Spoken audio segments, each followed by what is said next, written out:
Vladimir Putin entrega millones de dólares a Maduro y a Cuba. Nicolás Maduro firmó 264 acuerdos con el primer viceministro ruso, Yuri Borisov, pero no resolvió lo urgente. Venezuela necesita inversión ahora y no en 2030. Por lo menos en Cuba, el primer ministro Dmitry Medvedev concluyó su visita con inversiones de 300.000 millones de dólares, aunque también les lanzó una advertencia. Si la confianza del presidente Vladimir Putin se midiera en millones de dólares, entonces Nicolás Maduro tiene un problema. Es cierto que la visita del primer viceministro ruso, Yuri Borisov, a Caracas dejó promesas millonarias y un reguero de palabras, tinta y papel, también flores. Las mesas de trabajo en el Palacio de Miraflores estaban decoradas con vistosos ramos, azules, amarillos, blancos, quizá para amenizar la firma de los 264 acuerdos que sellaron Maduro y Borisov. Los números son vistosos, no así el contenido, sobre todo si se compara con lo ocurrido en Cuba, donde las inversiones sí se concretaron. Además, hay que tener en cuenta el rango de la visita. A La Habana viajó el primer ministro ruso Dmitry Medvedev, quien es el superior de Borisov. Medvedev estuvo allí jueves y viernes, así que pudo ir el sábado a Caracas, cuando se produjo la reunión de Borisov con Maduro, pero Putin le encomendó esa tarea al número 2 de Medvedev, mientras Maduro sigue esperando que un alto cargo ruso visite el Palacio de Miraflores. A Cuba este 2019 han ido el primer ministro y el canciller Sergei Lavrov, y a Caracas han arribado sus respectivos números 2, Borisov, y el vicecanciller Sergei Ryabkov. ¿Qué pasa con los acuerdos que firmó Maduro? Maduro y Borisov tocaron todas las áreas: militar, energética, científica, tecnológica, agrícola. En total, estos 264 acuerdos contemplan inversiones por 4.000 millones de dólares. Eso dijo el ministro de Industria y vicepresidente del área económica de Maduro, Tarek El Aissami. Pero, ¿cuáles son esos proyectos? ¿Cuándo se concretarán? ¿Cuándo se ejecutarán las inversiones? Como dijo el propio Borisov, los detalles de la asociación tendrán que esperar. Intentaremos elaborar un documento estratégico para la próxima comisión intergubernamental, que determinará las relaciones entre nuestros países durante un largo periodo. Ese periodo apunta hacia 2030. Los más de 300 millones que logró Cuba, la concreción que faltó en Caracas sí la hubo en La Habana. Medvedev se reunió con el presidente Miguel Díaz-Canel y con el presidente del todopoderoso Partido Comunista, Raúl Castro. Además de buenas palabras, espaldarazos y promesas casi tan suculentas como las que hizo Borisov a Maduro, hubo anuncios claros y precisos. 220 millones de dólares para los ferrocarriles cubanos, 110 millones de dólares para encontrar petróleo y 1,5 millones de dólares para una embotelladora de agua. El primero de los anuncios tiene que ver con una vieja promesa rusa. En 2017, el gobierno de Putin prometió modernizar el transporte ferroviario en Cuba con inversiones de 2.000 millones de dólares. 2 años después se están viendo los frutos de aquel compromiso. En un mensaje para la televisión cubana, Anton Subikin, presidente de la firma de inversión rusa Sinara, aseguró que antes de 2020 habrán invertido 220 millones de dólares en el país. De hecho, ya lo están haciendo. Sinara se comprometió a entregar 75 locomotoras a Cuba. De estas, 51 ya se encuentran en el país, mientras que el próximo año llegarán otras 19. Para 2020, Sinara también enviará 80 ferrobuses de los 300 que prometió suministrar, y según Anton Subikin, 200 técnicos cubanos estuvieron recibiendo formación en Rusia para operar correctamente las máquinas. Luego está el compromiso de Holding Aqua, una empresa rusa especializada en la extracción, distribución y comercialización de agua mineral. Holding Aqua opera la planta Testi en Cuba y de aquí a 2020 contemplan 1,5 millones de dólares de inversión para comprar nuevos equipos. implantar una nueva línea de producción, embotellar agua en las latas de aluminio y construir una nueva planta de almacenamiento de 3.000 metros cuadrados.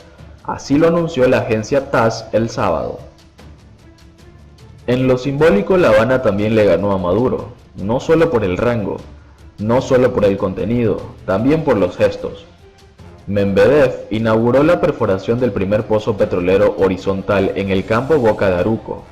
Fue un acto por todo lo alto, se retrató al lado de los equipos, estampó su firma en una de las piezas y activó la perforación, a la que también le sigue inversión, $110 millones que pondrá la firma rusa Zarubezhnef para ver si el yacimiento cumple lo prometido: 3.000 millones de toneladas de crudo. Desde 2011, Zarubezhnef y la empresa estatal cubana Cupet han estado implementando un proyecto para aumentar la recuperación de petróleo en el campo Boca de Aruco, pero es ahora cuando Rusia decidió darle un nuevo impulso. Pese a lo conseguido en La Habana, no se deben confiar. Al llegar a Moscú, en entrevista con la cadena Rusia, Medvedev dijo: "Todo ha cambiado en este mundo, la Unión Soviética ya no existe, Cuba está cambiando y no hay duda. No podemos continuar con ninguna ayuda irrevocable que luego tendría que cancelarse. Todas nuestras relaciones ahora son bastante pragmáticas". El primer ministro ruso habla de pragmatismo. No hay que olvidar que en 2014, Putin perdonó el 90% de la deuda que Cuba mantenía con la Unión Soviética, unos $31.000 millones. En la actualidad, esta deuda es de $3.000 millones. Cuba paga, a diferencia de lo que sucedió hace algún tiempo, digamos hace 20 o 30 años, en la época soviética, cuando nadie consideraba el dinero en este caso. Ahora nuestros amigos cubanos pagan. E incluso durante mis conversaciones y negociaciones con el jefe de Estado, enfatizó varias veces: "Si hemos retrasado algo en algún momento, no se preocupe, que lo pagaremos todo", dijo el primer ministro. En otras noticias, ¿qué hay detrás de la estrepitosa baja de exportación en Venezuela? En una entrevista concedida a un grupo de periodistas de medios estatales durante la campaña para su reelección presidencial en 2012, el entonces mandatario venezolano Hugo Chávez vaticinó que para el año 2019 su país estaría produciendo 6 millones de barriles de petróleo al día. Esa fecha ya llegó y la producción venezolana no solamente es apenas una fracción de lo que avisoraba el difunto presidente, sino que viene sufriendo un proceso de contracción incesante. De acuerdo con el informe más reciente de la OPEP, Organización de Países Exportadores de Petróleo, publicado en septiembre, la extracción de crudo en Venezuela se ubica en julio pasado en unos 700.000 barriles diarios, poco más de la mitad de la cifra de 2018 y poco más de un tercio de lo correspondiente a 2017. La reducción ha sido más notable en las exportaciones, de donde el país sudamericano solía obtener 9 de cada 10 dólares que ingresaba.